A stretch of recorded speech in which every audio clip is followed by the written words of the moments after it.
welcome Megan Hipser, who will share with us a life story.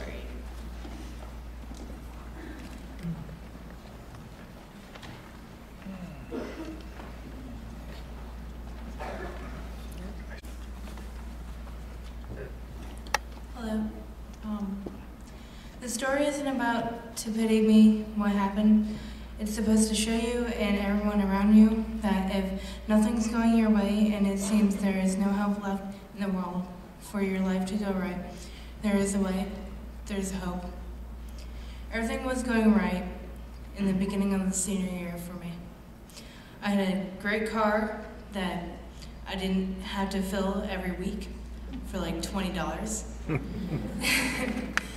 In a job that I didn't mind working at, which is amazing.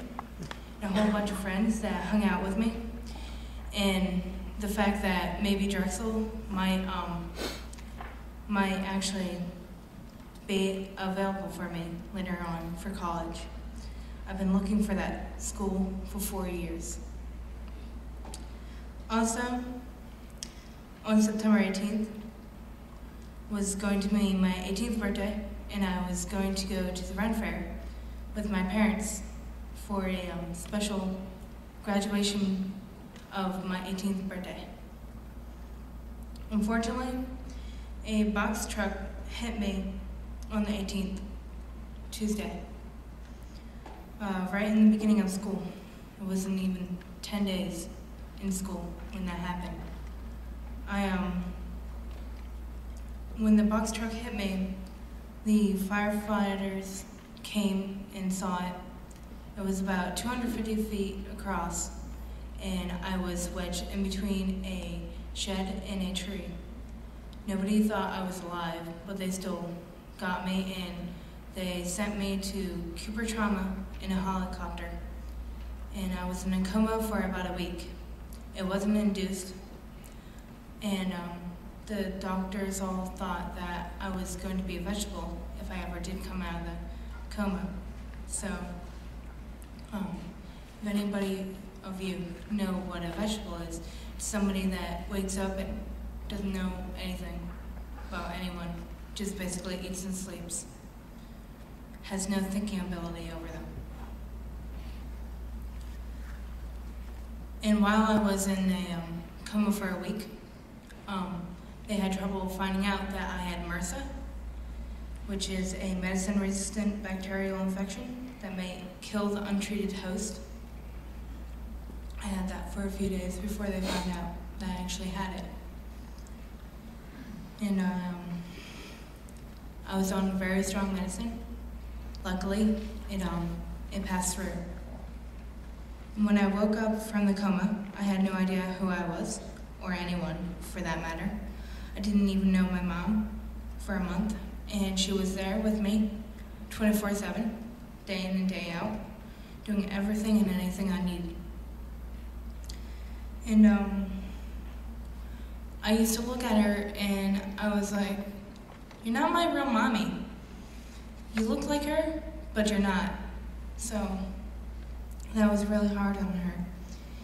But as time progressed, my injuries healed, and I went to Railton Rehab Hospital to relearn everything, like walking, because I stood up one time and I completely fell. I had no idea that I lost any coordination at all, but I could not walk. I could not write. I could not speak English. When I woke up, I spoke German. Nobody knew what I was talking about, except for my German teacher. Sprechen Sie Deutsch? Ja.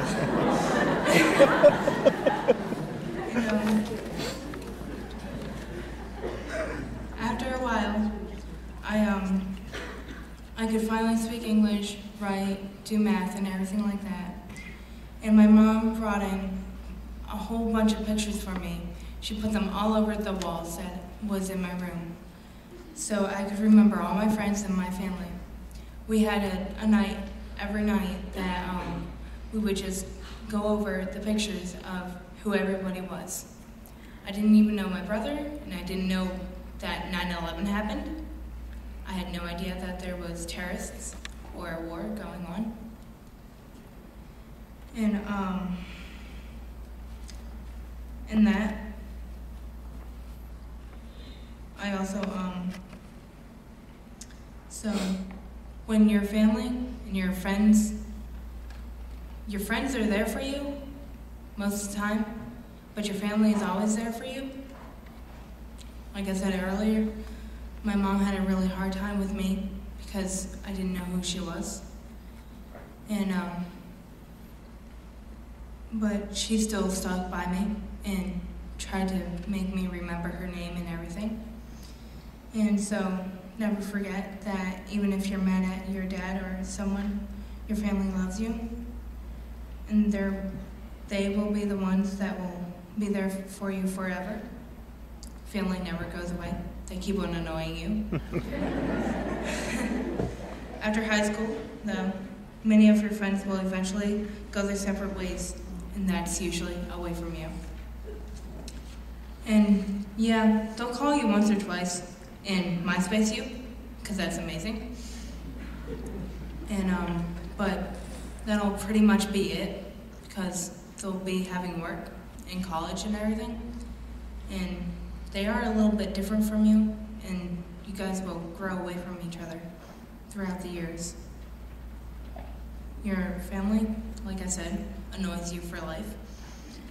And a prime example is my sister, Autumn Hipster.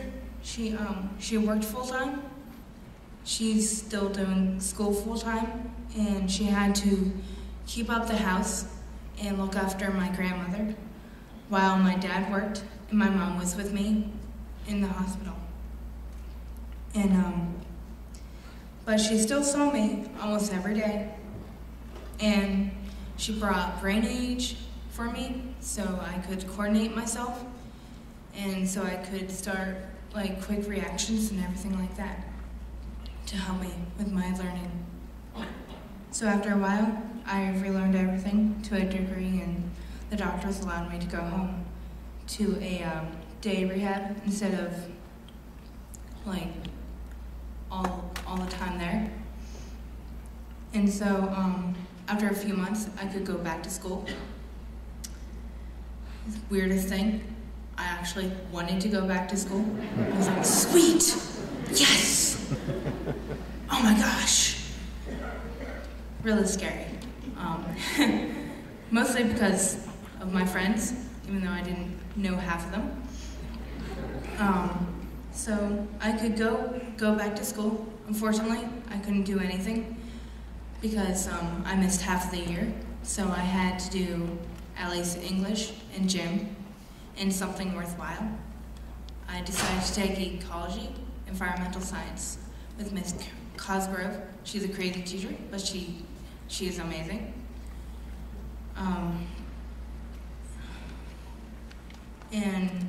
But for all the weeks, I could only go in 4 days of school and only a few periods.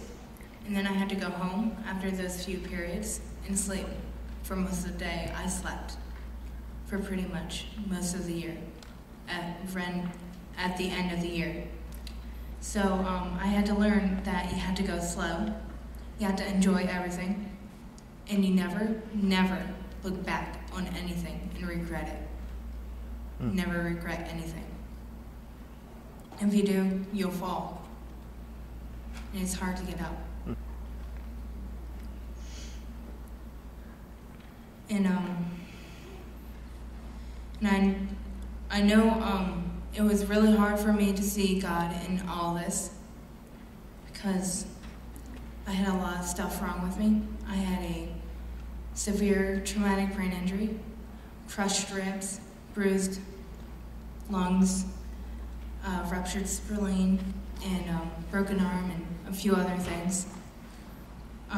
But God was with me all the way, and people's prayers, they work wonders. Always pray for anybody that's in need. Pray for your friends. Even if they don't know it, it'll help them. And like seriously, if God wasn't there, I wouldn't be alive. I wouldn't be going to college, and I wouldn't be graduating with you. I wouldn't be a senior. And what helped me through this was Philippians 4:13. For I can do everything through Christ who gives me strength.